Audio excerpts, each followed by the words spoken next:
Hi, I want to talk to you about HIV clinical features. If you remember, if you've been following my presentations, last time I talked about HIV prevention and I made a promise that the next presentation on HIV will be about clinical features. Okay, let's go.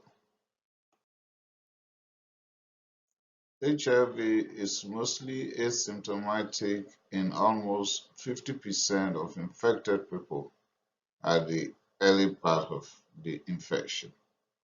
There is what we call a window period, and that is the time between exposure to the HIV virus and the laboratory test correctly diagnose the infection.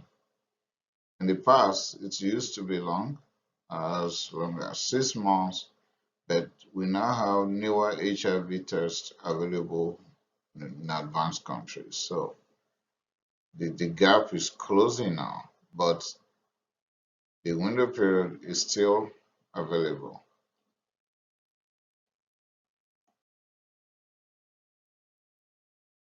The first 4 to 6 weeks is tagged as retrovirus syndrome. You can call it acute HIV infection time, and mostly the symptoms that the infected people will be presented with at that time will be flu-like symptoms. And those flu-like symptoms can disappear within weeks. And if you may ask me, what are they? You can have headache, and this headache is different in the sense that it affects the eye movements, retroorbital. You can have diarrhea. When they sleep at night, by the time they wake up, their clothes are drenched in sweat. So profuse night sweats, skin rash, fever that could be as high as 38 to 40 degrees Celsius, weakness, pharyngitis or sore throat. Also, they could have joint pain, cough, lymphadenopathy, but at this early time, it might be more pronounced at the cervical region, so cervical lymphadenopathy, weight loss, dyspnea, candidiasis, decreased platelets, decreased white blood cells, meningitis with HIV RNA in cerebrospinal fluid if lumbar puncture is done.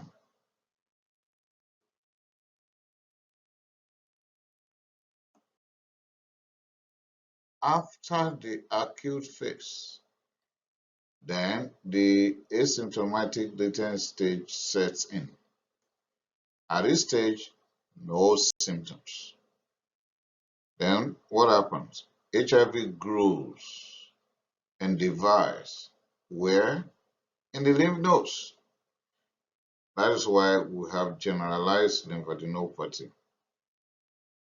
Then the CD4 will start dropping as the day, the months, and years goes by at the rate of 50 to 100 cells per cubic meter.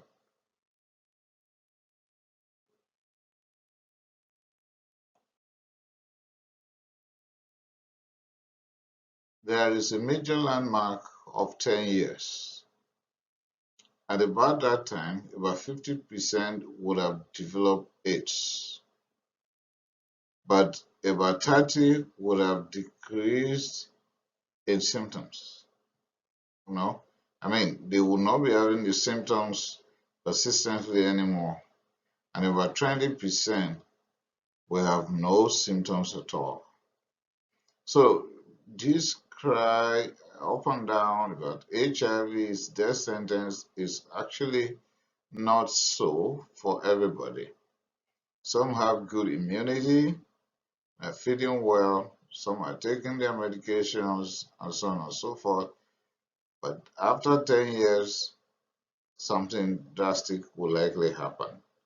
Some will go down into what they call acquired immune deficiency syndrome, and some, the rate at which they come down with the symptoms will reduce, and while some will appear as if they're having no problem at all, but the virus is still in them.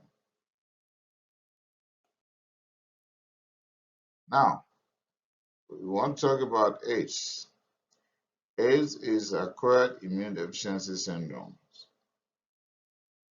Okay, the diagnosis of AIDS could not be made without the individual being screened and diagnosed to have HIV. So, first of all, screen and diagnose with HIV. Then you start looking for the physical signs that will give you a clue that this is AIDS. Candidiasis of the pharynx or skin, hemocystic universal pneumonia, was formerly called hemocystic carinian pneumonia. Kaposi sarcoma, wasting syndrome, they look acasic. They're just losing weight profoundly without desiring to lose weight.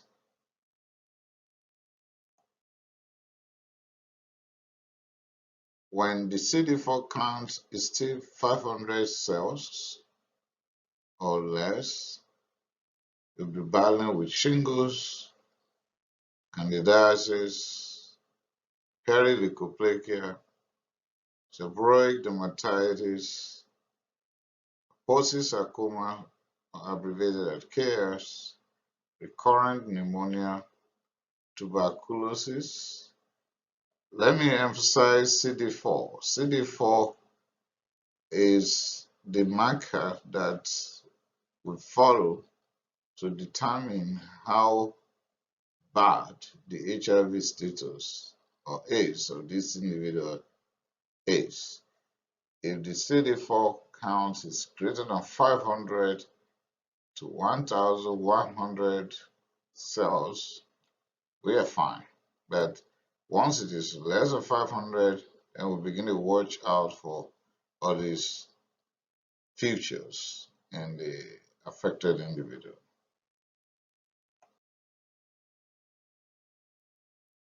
When the CD4 count is still around 500 cells, but less than 500 cells, there could be lymphoma. There could be fever, night sweats, fatigue, and unintended weight loss.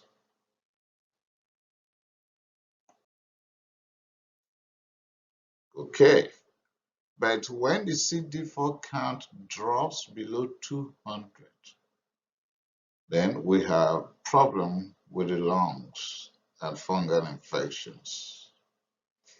There will be pneumocystic universal pneumonia, formerly known as pneumocystic carinian pneumonia. That is at the CD4 count less than 200. When the CD4 count is less than 100 cells, then we have progressive multifocal leukoencephalopathy and toxoplasmosis.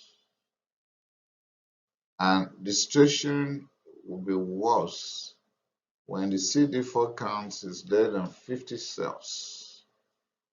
At that level, we have cytomegalovirus retinitis, and we can have mycobacterial avian complex when the CD4 count is less than 50 cells.